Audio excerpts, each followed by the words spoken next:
It is Inauguration Day. Not only is it a big deal for the country, but the state of Wisconsin. Waukesha County Executive Paul Farrow joins us this afternoon. Thank you so much. Tell us why you think this will have special significance for Wisconsinites. Well, thanks for having me, Michelle. It is a great day.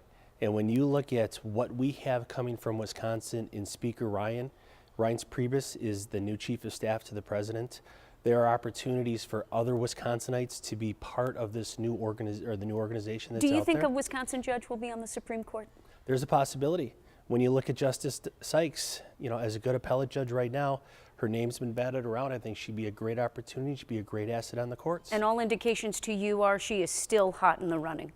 That's what I hear. So it's exciting. And I think that's the neat thing is it's a new day, and there's a lot of anticipation to see what's going to happen over the next 100 days. Certainly a different take considering the recent headlines, a boycott of the inauguration, and this feeling that Republicans are not on the same page as President Trump. You don't feel this ominous cloud? I don't think so. I think there's a lot of people that are waiting to see. I mean, when you think about it, this is the first time in a long time that we have a sitting president who has never been a politician before. And so the political world looks at it and says, well, you don't know what we do. And the rest of the world says, we want him to do something different because we know what you do. And so it's going to be kind of a neat dichotomy to see what happens with the president and with Congress to say, look, we can work on a number of things. As we know in Wisconsin, there's a lot of bipartisanship that works throughout the Capitol. This is going to be interesting to see how everybody comes together and coalesces and say, maybe there's a way we can change government and how we operate day to day, and maybe it's more effective. Well, let's look at Madison right now. It doesn't seem like the Republican leadership and Governor Walker are on the same page when it comes to supporting and funding those all-important road improvement and road construction projects. What say you? I think what you hear from both sides. The governor, as I've been there when I came in 2011, when he came in as governor, always said, I'm not going to increase a tax unless I find another tax to decrease. He stood by that. I think what you're hearing from leadership in the legislature is we've got an issue with our roads. This is one of the biggest things that government is designed to do is provide for a strong infrastructure. We've got to create a sustainable model. We don't want to take anything off the table in the discussion. Do you think Governor Walker, it wasn't exactly a read my lips moment, do you think he will regret saying no new gas tax? I don't think he'll regret it, but I think what we need to do is look at how we can continue to find a sustainable model. As we move forward, that's going to be the biggest key. Gas tax may not be the answer, because as we know, cars are becoming more and more efficient.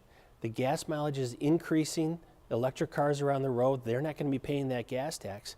So there's got to be something else we've got to try to find to help pay for the roads. Well, let's talk local politics. You recently participated in a consortium of sorts for all municipalities, coming up with a plan so that you all get a piece of the pie in state funding and don't compete with each other. What were the tangible takeaways from that meeting? So we're looking at the Counties Association came together and we said, is there a way we can provide government just as effectively as we do today, but more cost effectively? And a number of conversations we've had went around how can we provide those services. We have a great example when you look at Washington County and Ozaukee County. They merged their public health department last year.